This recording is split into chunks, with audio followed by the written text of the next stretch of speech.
Hello and welcome to another episode of Open and Shut Book Reviews. My name is Ken. Thanks for joining me. Tonight I'm going to be talking a little bit about Hank Green's novel, An Absolutely Remarkable Thing. Now, some of you may know Hank Green already from the YouTube channel he created with his brother John Green called Vlog Brothers. You might also know him from the YouTube channel he created for his solo project called Sci-Fi, which currently has over 5 million subscribers. You may even have heard of his brother, John Green, who is also a published novelist. He wrote a little book called The Fault in Our Stars. Maybe you've heard of that? I mean, seriously though, talk about a tough act to follow. That being said, I do think Hank did a good job with this book. I have a few quibbles, but we'll get to those a little bit later.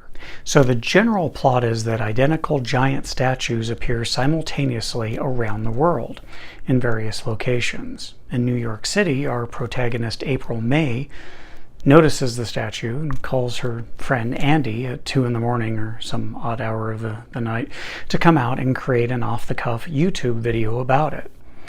Andy arrives and he has her do the on-screen reporting, where she pretends to interview the statue, which she jokingly names Carl.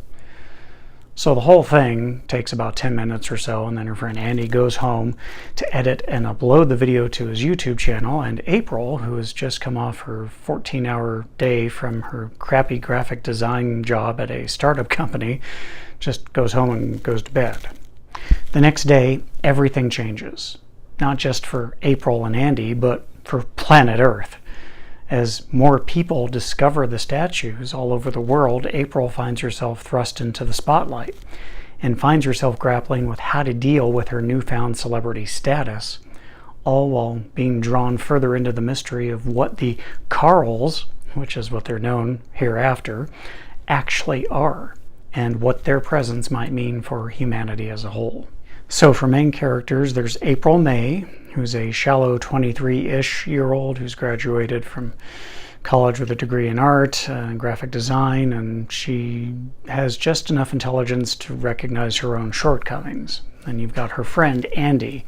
He's basically her third-wheel tag-along friend from college who carries a bit of a torch for her as the book opens.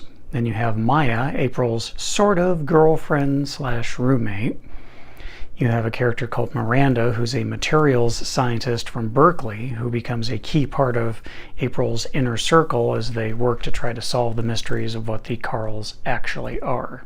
Then there's Robin, April May's personal assistant, who is assigned to her after April obtains representation from a PR firm in Los Angeles as she gets more attention for the YouTube video. So that's the plot in a nutshell. Here are some of my random thoughts about it as I was reading through the book. There was a quote that I quite enjoyed that says, "The thing that fine art does is itself. Design is art that does something else." I like that. I don't think I've ever run across a clearer explanation of the difference between fine art and graphic design ever. It really was awesome. It was practically a revelation for me. It's like, okay, that makes perfect sense. Now I noticed that about a paragraph into chapter 4 that I was hearing the words not in the main character's voice, April's voice, but in Hank Green's voice, because I could picture him standing in front of his SciShow YouTube green screen kind of narrating the chapter. This didn't happen too often after about chapter 6, and it's probably only a problem for me and others who, like me, might know him from watching a lot of his SciShow channel on YouTube, but it was a problem early on. There's a South Park reference in chapter 4 that made me chuckle, and there is an Archer reference in chapter 6 that made me just laugh out loud, quite literally. People were looking at me funny. As I was reading through this, I found myself wanting to know if Hank Green has ever actually studied art, because other than Steve Martin, the comedian / author / banjo player, I don't know anyone else who has gone out of their way to include what are basically art lessons in the middle of their novel. It's entertaining, but I'm really curious now as to what experience Hank Green has with the art world. So there's a couple other things I want to discuss with you, but for us to do it, we're going to have to go over to the spoiler couch. So be warned, here come the spoilers.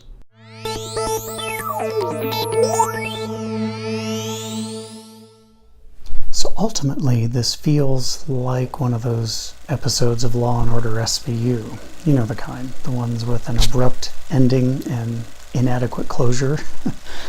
It's kind of how I felt at the end of it, because the novel itself is told in flashback narration style by April May, and you learn very early on from April herself that she dies. Yet she's narrating, which means that she doesn't really die, or she dies and is brought back to life. And it's even reinforced in the last chapter when her friend Andy takes over narrating, apparently at her request that he do so he can fill in the readers on parts of the story that she was not present for right there at the end. So yeah, I mean, that takes away any suspense or gravitas that her death might have otherwise had. I mean, other than that, I really liked the idea of the shared dream, where everyone's working on puzzles collaboratively, and they can only be solved with cooperation from a bunch of different types of people with different life experiences. I thought that was very cool. The last couple of pages had me freaked out. When Andy hears the knock at his door, and then he's going to answer the door, and then he gets a text on his phone that says knock knock, and it says that the text is from April, who has been dead for many months at this point. That freaked me out. That reminded me immediately of that Buffy the Vampire Slayer episode Forever, the one where Buffy's sister Dawn tries to bring their dead mother back to life, and their dead mother comes calling for them and knocking on the door. And you don't want Buffy to open that door, and I did not want Andy to open his door. So that kind of freaked me out in a good way. It was good. Of course, we do know that he opens the door because he takes over narration duties in the book at the request of April, which he could only have done if she hadn't been killed and she came knocking on his door and he answered it. So anyway, that's all the spoilers I have for you, so let's go back over here. Come on, let's go. Now, as far as who I would cast in the movie version of this, I didn't really have anyone famous in mind for the part of April May. For Maya, April's girlfriend, I was picturing an aged-down version of Freema Agyeman from Doctor Who. For the character of Miranda, the materials scientist from Berkeley, I was picturing Sammy Gale from Blue Bloods.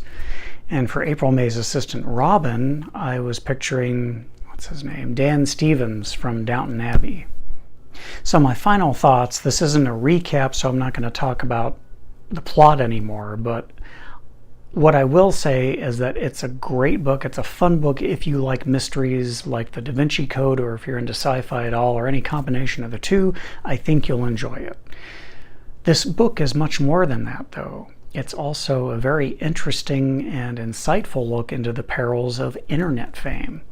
Hank Green and his brother John have definitely experienced this in their own lives, and so the transformation of April from a somewhat superficial 23-year-old graphic designer into an internet celebrity feels very authentic.